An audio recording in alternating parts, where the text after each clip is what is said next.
Hello guys, പ്ലാവ് നട്ട് 2 വർഷമായി. ഈ പ്ലാവ് ഞാൻ നഴ്സറി സിസ്റ്റത്തിലാണ് ചെയ്തിട്ടുള്ളത്. എന്ന് പറഞ്ഞാൽ നമ്മളടുത്ത് സ്ഥലമുണ്ട് എങ്കിൽ സ്ഥലം വേസ്റ്റാകാതെ ഇതേപോലെ തന്നെ ഒരു ഭാഗത്ത് ഒരു 10, 100, 50 എത്രയാണോ നമുക്ക് കഴിയുന്ന അത്രയും സ്ഥലത്ത് തൈകൾ പ്ലാവ് വെക്കുക. ഇതിന് അകലം കൊടുക്കേണ്ടത് കൃത്യമായിട്ടുണ്ട്. ഇത് നഴ്സറി ആയതുകൊണ്ടാണ് ഞാൻ അകലം അടുത്തടുത്ത് കൊടുത്തത്. അപ്പം നഴ്സറി അടിസ്ഥാനത്തിലല്ല, വ്യവസായ അടിസ്ഥാനത്തിലാണെന്നുണ്ടെങ്കിൽ ഏകദേശം നല്ല അകലം കൊടുക്കണം. എന്നാലാണ് ഇതിൻ്റെ ഇലകൾ തമ്മിൽ തട്ടാതെ സുഖമായി വളരുകയും നല്ല ഉൽപ്പാദനം നൽകുകയും ചെയ്യും. ഈ ചക്ക വിയറ്റ്നാം നല്ല ചക്കയാണ്, നല്ല കട്ടിയുള്ള ചുളയാണ്.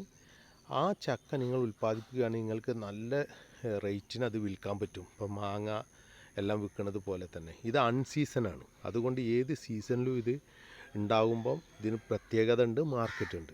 അത് പ്രത്യേകം മനസ്സിലാക്കിയിട്ട് ചെയ്യുക. ഞാനിത് നഴ്സറി ആയിട്ടാണ് ചെയ്യുന്നത്. കാരണം ഞാനിവിടെ ഇത് തൈകൾ വിൽപ്പനയാണ്. അപ്പോൾ തൈകൾ വിൽപ്പന നടത്തണമെന്നുണ്ടെങ്കിൽ ഞാൻ ആദ്യം ഉൽപ്പാദിപ്പിച്ച് ഈ ചക്ക കാണിച്ചു കൊടുത്ത് സ്വന്തം ടേസ്റ്റ് ചെയ്ത് മനസ്സിലാക്കിയതിൻ്റെ ശേഷമാണ് ഞാൻ ഈ നഴ്സറി ഉദ്ദേശിച്ചത്. അത് വിജയിച്ചിട്ടുണ്ട്. അതുകൊണ്ട് ഇനി ഞാൻ ഇവിടെ നിന്ന് തൈകൾ വിൽപ്പന നടത്താൻ ഉദ്ദേശിച്ചിട്ടുണ്ട്. അതിനി നടത്തുന്നതാണ്. ആർക്കെങ്കിലും ഈ ചക്കയുടെ തൈകൾ ആവശ്യമുണ്ടെങ്കിൽ എന്നേറ്റവും ബന്ധപ്പെടുക. എൻ്റെ നമ്പർ ഞാൻ ഇതിൽ കൊടുക്കുന്നുണ്ട്. ആ നമ്പറായിട്ടും ബന്ധപ്പെട്ടാൽ ഞാനത് അവർക്ക് തൈകൾ കൊടുക്കുകയും ചെയ്യും. അത് മാത്രമല്ല, അത് നട്ട് കൊടുക്കുകയും ചെയ്യും. ഏത് രീതിയിലാണോ നടേണ്ടി ആ രൂപത്തിൽ നട്ട് കൊടുക്കുകയും ചെയ്യും, വളം ചെയ്തുകൊണ്ട്. പിന്നെ അതും മാത്രമല്ല, ഈ ഓരോ പ്ലാവിനും നമ്മൾ കൊടുക്കേണ്ടത് പ്ലാവ് നടൽ മാത്രമല്ല, നട്ടതിന് ശേഷം നമ്മൾ ഇതേപോലെ കൃത്യമായ പൈപ്പ് ലൈന് കൊടുക്കാൻ വേണ്ടി ശ്രദ്ധിക്കണം.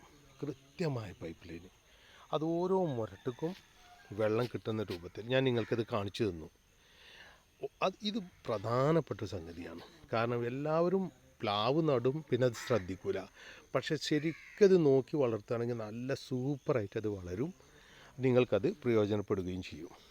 അതുകൊണ്ട് എൻ്റെ വീഡിയോ നിങ്ങൾ കാണുക, മനസ്സിലാക്കുക. ഒരു സ്ഥലവും വേസ്റ്റാകാത്ത രീതിയിൽ നിങ്ങളതിനെ ഉപയോഗപ്പെടുത്തുക. എത്ര സ്ഥലമാണ് നിങ്ങളുടെ കയ്യിലുള്ളത് അത്രയും സ്ഥലം നിങ്ങൾ ഉപയോഗപ്പെടുത്തിയാൽ മതി.